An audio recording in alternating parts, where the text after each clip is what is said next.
پاکستان میں بھی پی S L شروع ہوا ہی تھا کہ پی ایس ایل کے بائیکاٹ کی باتیں شروع ہونے لگی. وجہ کے F C P S L کے اسپانسر میں سے ایک ہے.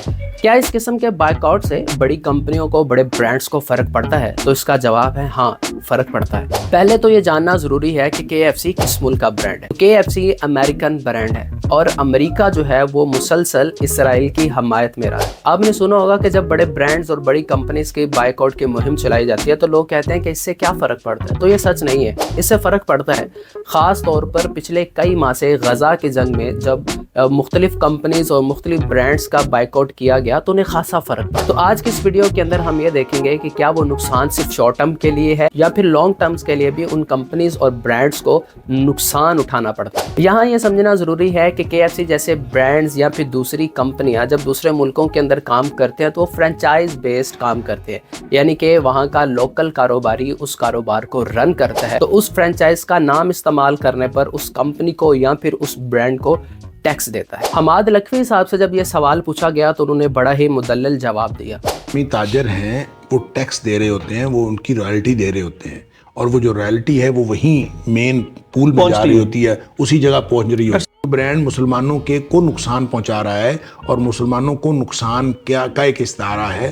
جو میں رائلٹی دے رہا ہوں ہر برانڈ والے کو یہ بھی تو چاہیے، جس نے ان کی فرنچائزی لی ہوئی ہے اس کو یہ سمجھ آنی چاہیے کہ میں جو رائلٹی دے رہا ہوں ہو سکتا ہے اسی کی گولی بن کر، اسی پیسے کی گولی بن کر وہ جا کے فلسطینیوں کو لگ رہی ہو اور اسی رائلٹی کے ذریعے سے بم کے اندر حصہ ڈال رہا ہو. جب ہمیں یہ احساس ہوگا تو پھر ہمیں پتہ چل جائے گا کہ یہ چاہے ہمارے لوکل لوگ ہیں لیکن اصل میں تو فائدہ انہی کو پہنچا رہے ہیں. کے ایف سی کا بائیکاٹ صرف پی ایس ایل سے ہی شروع نہیں ہوا بلکہ پچھلے کئی ماہ سے غزہ جنگ سے کے ایف سی کا بائیکاٹ شروع ہوا ہے. اور صرف کے ایف سی نہیں بلکہ وہ تمام پروڈکٹس جو اسرائیل کی حمایت کرتے ہیں، جو اسرائیل کو سپورٹ کرتے ہیں ان سب کا بائیکاٹ ڈیفرنٹ کنٹریز کے اندر، خاص طور پر مڈل ایسٹ اور ایشیا کے اندر اس کا بائیکاٹ جاری ہے. تو ہمیں کیسے پتہ چلے گا کہ کون کون سی پروڈکٹس اسرائیل کو سپورٹ کر رہی ہے؟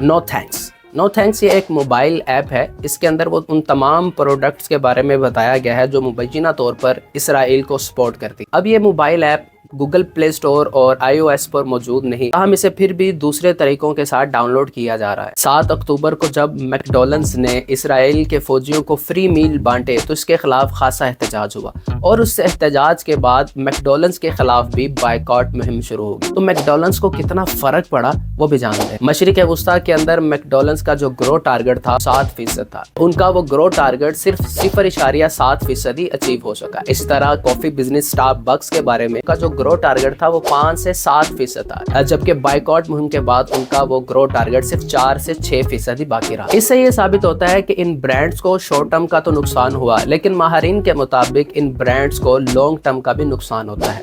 بائیکاٹ بیسیکلی ایک میسج ہے جو طاقتور کمپنیز اور برانڈز کے ذریعے طاقتور ملکوں اور ظالموں تک پہنچایا جاتا ہے اور آخر وہ طاقت کنزیومر کے پاس ہی ہے جو برانڈز کو کامیاب یا پھر ناکام بنا سکتی ہے. تو میری طرح آپ بھی ان تمام پروڈکٹس کا بائیکاٹ جاری رکھیں جو مبینہ طور پر اسرائیل کو سپورٹ کر رہے ہیں اور مسلمانوں کے خلاف وہ اپنے ویپنز اور اپنا اسلحہ استعمال کر رہے ہیں.